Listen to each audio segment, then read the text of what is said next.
On my birthday night, my mom posted a group selfie. Everyone at dinner. Caption, "Nothing matters more than being together."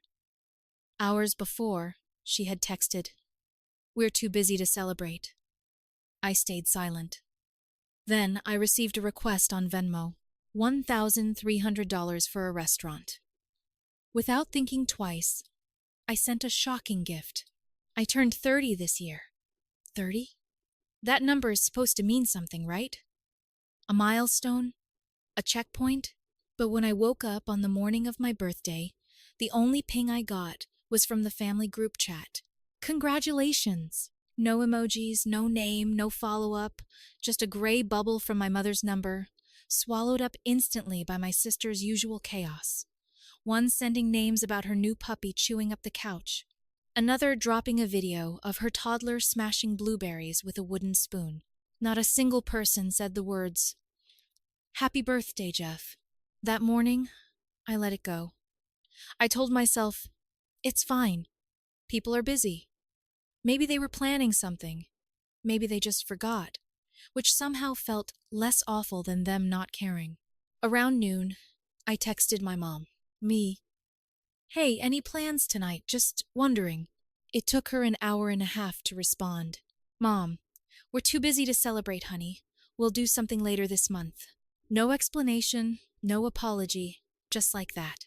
But then around 8 p.m., I was scrolling through Instagram, half watching my son build a fort in the living room, when I saw it. A selfie, posted by my mom. They were at a restaurant I knew. Expensive, loud, downtown. And there they were. My parents, all three of my sisters, their partners, even the toddler and the damn puppy sitting in someone's lap with a napkin bib. All of them smiling. The caption hit like a slap. "Nothing matters more than being together." I stared at it. I kept staring. There were champagne flutes on the table. Balloons. A little card propped up in the centerpiece that read, "Congrats on your new baby." Except it wasn't a baby. It was the dog. My youngest sister had just bought a golden retriever. They had thrown a party for the dog on my birthday, and they didn't invite me. I didn't reply. I didn't comment. I didn't call. I just sat there listening to the faint sound of cartoons in the background while my phone buzzed again. A Venmo request from my mom. 1300美元. Memo. Dinner for everyone. Love you. She didn't say a word about the dinner in the chat. Didn't even attempt to explain. Just sent the bill like I was their bank account. Like I was supposed to pay for a dinner I wasn't even invited to on my birthday. I stared at that request, thumb hovering. I could have ignored it, declined it quietly. But something cracked open in me then. Years of swallowing things. Years of being the dependable one. The one who pays. The one who helps with rent. The one who lends his car or foots the Airbnb bill for family trips I don't even enjoy. This time, I didn't let it go. I sent back a message. Instead of money. Hope dinner was nice. I won't be sending the $1,300. Also, starting this month, I'm done paying Rachel's rent. I've supported her for 2 years. It ends now. I didn't wait for their reaction. I muted the group chat. Put my phone down, and for the first time in years, I felt like I could breathe. It didn't last long. The next day, hell arrived at my doorstep. The next morning started normal. The kids were at the table eating cereal. Cartoons were on low in the background. And I was halfway through my first coffee when the doorbell rang. Not just once, over and over. Like someone was leaning on it. I knew right away who it had to be. Only one person rings like that. I opened the door, and there they were. My mom and dad standing like they were dropping by to borrow sugar. My mom had sunglasses on even though it was cloudy. My dad looked like he'd rather be anywhere else. She didn't wait for me to say a word, just walked right past me into the house. My dad followed. Quiet, hands in his jacket pockets. I didn't ask what they were doing here. I already knew. It wasn't about the birthday. Not about the dinner, or the dog, or even the Venmo. It was about what I didn't do. I didn't send the money. And worse, I said no to Rachel's rent. That was the unspoken contract. I pay. They smile. I stop. They retaliate. She went straight to the kitchen like it was hers. No small talk. No eye contact. She opened the cabinet with the plates, took one out, and dropped it. Shattered. She didn't flinch. I thought I misread it at first. Maybe her grip slipped. Maybe it was an accident. But then she pulled out another and let it fall. Then another. My 6-year-old peeked around the corner and froze. I told the kids to go upstairs. My daughter asked what was happening. I didn't answer. I just told them to go now. I turned back just in time to see her move to the mugs. She picked out the world's best dad one. My son gave me that last year, made it with his school photo glued inside. She held it for a second like she was thinking about it. Then she dropped it. That one didn't shatter. It cracked down the middle and rolled off under the stove. I asked her what she was doing. She didn't respond, didn't yell, just kept grabbing whatever she could reach. Plates, bowls, a Pyrex dish, dropping them one after the other like she was performing some twisted ritual. My dad stood there the whole time, arms crossed, not helping, not stopping her. I told her to stop, told my dad to get her out.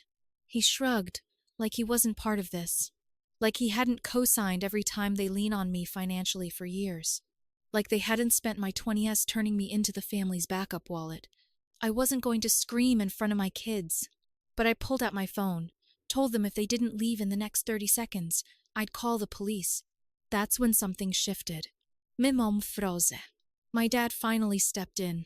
He put a hand on her arm and whispered something I couldn't hear. Then they walked out, just like that. No explanation, no apology. My floor covered in shards. My kids upstairs, trying to make sense of the crash they just heard downstairs. I didn't call the cops, not because I didn't want to, but because I didn't want my kids to have to watch their grandparents get hauled off in handcuffs. And somehow, I still hoped maybe they'd come to their senses. But I was done pretending. That night, I took pictures of the broken dishes, the cracked tile. I saved the security cam footage of them walking in, not because I wanted revenge, but because I knew this wasn't over. By the next morning, my house was quiet, but it didn't feel peaceful. The kids kept asking if Grandma was coming back.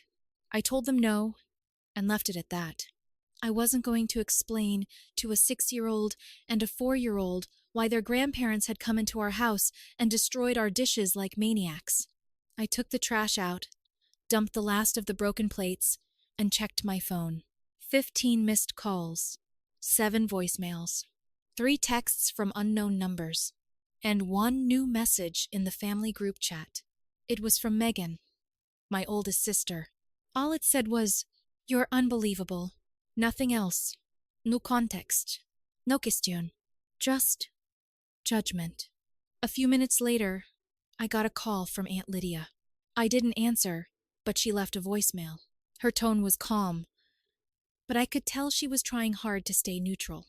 "Jeffrey, sweetheart, I don't know exactly what happened, but your mom is very upset. She says you threatened them. She's crying. And honestly, we're all a little concerned about how this is affecting everyone. I just hope you'll be the bigger person here. The bigger person." That phrase again. Always the one expected to carry, forgive, cover the cost, let it go. Never the one who gets protected. By noon, the version of the story my mom had been spreading reached me. Apparently, according to her, I'd lost it. She said I'd cursed at them, threatened physical violence, that my wife had screamed at them in front of the kids, and that they were terrified when I pulled out my phone to call the cops. They left out the part where she shattered a dozen dishes in my kitchen, like she was on some sort of rage cleanse. Then, I got the text from Rachel. "So, that's it? You just cut me off? Rent's due tomorrow. You could have said something instead of making everything public. I hope you're proud of yourself." Proud. I didn't even feel angry at that point. Just hollow. Like I'd finally walked out of a job I hated, and now had to sit alone in the parking lot figuring out what came next. They still didn't get it. All those years of paying for things quietly. Emergency car payments. That time, Megan got scammed by that MLM, and I loaned her $2,000 that never came back. Rachel's rent for 24 straight months. My parents' anniversary dinner. Megan's baby shower. The Airbnb for the family trip I didn't even enjoy. Thousands of dollars handed over without thanks. And the second I say no, suddenly, I'm the bad guy. So, I wrote something. I didn't rage. I didn't rant. I just posted the truth on Facebook, where every aunt, uncle, cousin, and family friend could see it. Yesterday, my parents entered my home uninvited and began smashing dishes in front of my children. This happened less than 24 hours after they hosted a dinner to celebrate my sister's new puppy, a dinner I wasn't invited to on my 30th birthday. Then they sent me a Venmo request for $1,300. I declined, and I let them know I would no longer be paying Rachel's rent, which I've covered for 2 years. I am done being used. I'm not angry. I'm just finished. I'm saying this publicly so no one gets to rewrite the story later. I turned off the comments, left it up, and went about my day. By evening, it had spread. I got a text from my cousin Evan. "Yo, your post's blowing up. Aunt Lydia is pissed at your mom." She called her out in the group chat. Everyone's talking. Then my Uncle Mike texted me privately. "About damn time. You've been carrying those girls since college. Let them sink or swim." And suddenly, the silence on my mom's side was different. Not defensive. Stunned. She hadn't expected the truth to get out. Hadn't expected people to actually take my side. I didn't reply to anyone. Not that night. But I did take one final step. I called Rachel's landlord and let him know that, effective immediately, I would no longer be the emergency contact or financial backup. I emailed it too, just to have it in writing.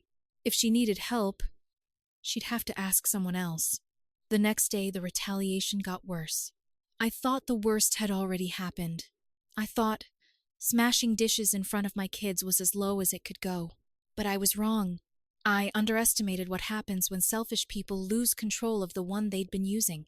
It started quietly. My daughter's school called me first thing in the morning. The receptionist said someone claiming to be my wife's mother had called asking for access to my daughter's school records because she was concerned about the child's home environment. My wife's mother had been dead for 3 years. That same day, Rachel posted a long, weepy Facebook status about how she was being abandoned by the only man who ever showed up for her, how she was losing her home thanks to cruelty disguised as boundaries. She tagged me. She tagged our mom. She even tagged her ex-boyfriend, the one I paid to move out quietly after he cheated on her, the one who later tried to blackmail her with old photos. Suddenly, I was getting messages from people I barely knew. Old classmates. Distant cousins. Strangers with shared friends. People asking what happened. Saying Rachel seemed so hurt, so betrayed. They didn't mention the 2 years I covered her rent. They didn't mention that I paid her electric bill just 2 months ago because she forgot it was due while she was in Miami with her friends. Then, things got uglier. That weekend, someone filed a noise complaint against my house twice. I live in a quiet neighborhood. We don't throw parties. My wife was at work, and I was reading bedtime stories to my kids when the second call came in. The officer at the door looked almost embarrassed to be there. He said someone had reported screaming and glass breaking. There was none of that. Not even a dish in the sink. On Sunday morning, my car was keyed. Deep scratches front to back across the driver's side. A few hours later, my wife's tire was flat. It looked slashed. I didn't accuse anyone. But I didn't have to. There are only so many people who would go that far, and they all share my last name. Still, I stayed quiet publicly. Until the message came. It was a group email sent to our extended family. My mother's doing. The subject line was, "A cry for help." She wrote that I was mentally unwell. That I had alienated the entire family. That my wife was controlling me. And that they were concerned for the children. She included screenshots of old text messages completely out of context. One where I'd said I was drowning in responsibilities. Another where I'd asked if she could give me space after a particularly exhausting week. She ended the email by asking everyone to reach out to Jeffrey before it's too late. That's when I lost it. Not because of the lies, but because she dragged my kids into it. She made it sound like my children were in danger, like I was unstable. That crossed the line I didn't even know she had the nerve to step over. I didn't respond to the email. I called my lawyer. I had already been keeping notes. The video footage of the dishes, the noise complaints, the texts, the voicemail from Aunt Lydia, the screenshots from Rachel's post. Now, I had a defamation angle and possibly harassment. But before anything could be filed, something unexpected happened. My cousin Melissa, who had stayed quiet through all of it, sent me a message. Short and to the point. Check the group chat. Now. I opened it, scrolled past the usual chaos, and then I saw it. A video posted by Evan, of all people. It was a screen recording of a private Snapchat conversation between Rachel and Megan. They were laughing. Rachel said, "Let's see how long it takes Jeff to crack. He always breaks when Mom plays the kid card." Megan replied, "Bet he calls crying before the end of the week. He's weak when it comes to guilt." The chat exploded. One cousin called them sick. Aunt Lydia went silent. My Uncle Mike chimed in and said, "This is what he's been dealing with for years. You people are parasites." My mom left the chat 5 minutes later. No apology, no explanation, just gone. But the damage was already done. Their little plan, the guilt campaign, the fake concern, had just been torched publicly. And this time, I wasn't the one holding the match. After Evan dropped that video in the group chat, everything shifted. The fake concern, the passive-aggressive guilt, the gaslighting, all of it turned to silence, like they'd been caught stealing and didn't know whether to run or pretend it didn't happen. Rachel and Megan didn't even try to defend it. They left the group too. On a biwan. First Megan, then Rachel, then my mom's number disappeared. The silence was better than the noise. But still, it didn't feel like peace. Not yet. Later that night, Melissa called me. I picked up, expecting more family politics. But she didn't waste time. "You've done more for this family than anyone. You don't owe them anything. I don't know why I stayed quiet before, but I'm done watching them twist you." That call did more for me than any apology ever could. She told me some things I didn't know, like how my mom had been complaining to relatives that Jeff doesn't share like he used to and he's forgetting his roots for the past year. She'd been laying the groundwork for this meltdown long before I ever said no. I finally saw it for what it was. Not just an overreaction, but a long-standing pattern. They didn't miss me. They missed what I gave.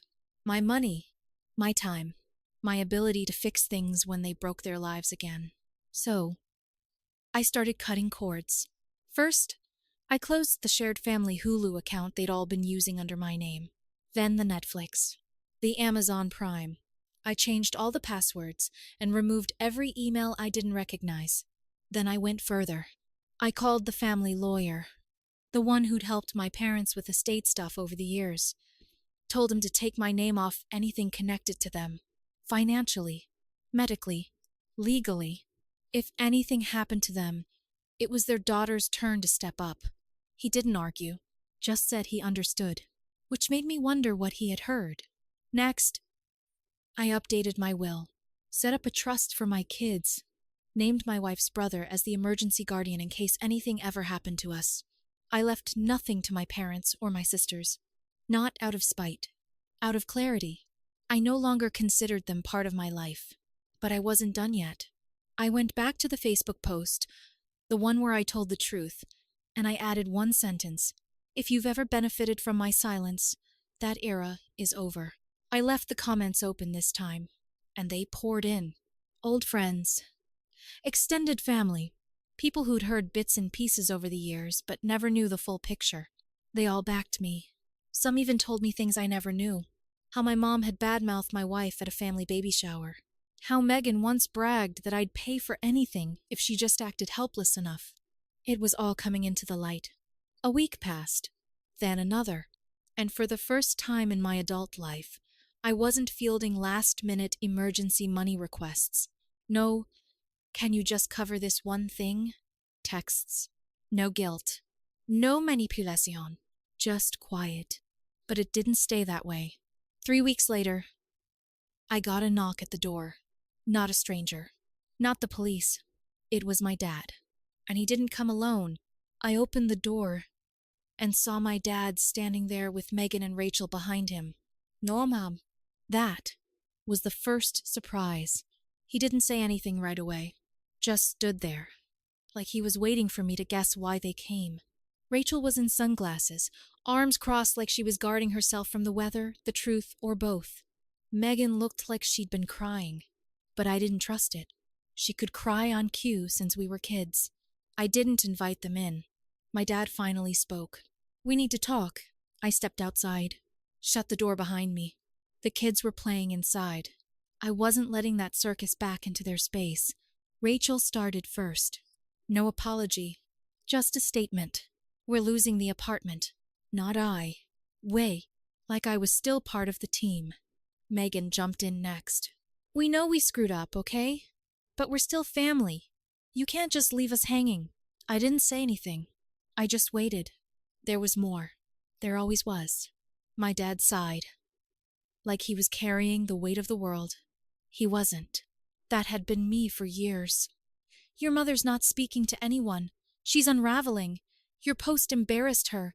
Your aunt stopped inviting her to anything. It's tearing the family apart. That last part made me laugh quietly. Tearing the family apart.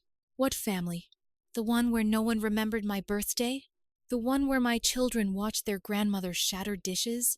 The one where they all stood around and told me to be the bigger person while they twisted knives behind my back? Rachel finally said it. Can you just help with first and last month's rent? Just to get us stable, please. I looked at her, then at Megan, then at my dad. I told them the truth. You're here because your plan didn't work. You tried guilt. You tried public pressure. You even tried scaring my kids. You crossed every line. And now that people see you for who you are, you've got nowhere else to go. So you come back here like always, thinking maybe I'll cave. I let the silence stretch. Rachel looked down. Megan looked at my dad. He didn't look at me. I'm done, I said. Megan started to speak, but I cut her off. And before you ask, no, I'm not deleting the post. No, I'm not letting it go. And no, I'm not helping with a damn thing. You can figure it out the way adults do, or don't. But I'm not your net anymore. I turned around and walked back inside. They didn't follow. That was the last time I saw them in person. A few days later, I got a message from Melissa. She'd visited my mom, said she was finally starting to realize how badly she'd screwed everything up. Apparently, Lydia and a couple other relatives had confronted her, told her the truth. I didn't abandon the family. They had abandoned me the second I stopped paying. She still hasn't called. I don't expect her to. Maybe someday. But the door's not wide open anymore. It's cracked. Maybe for my kids if they ask. But me? I've built a new foundation without them. Life after cutting them off is quieter, lighter.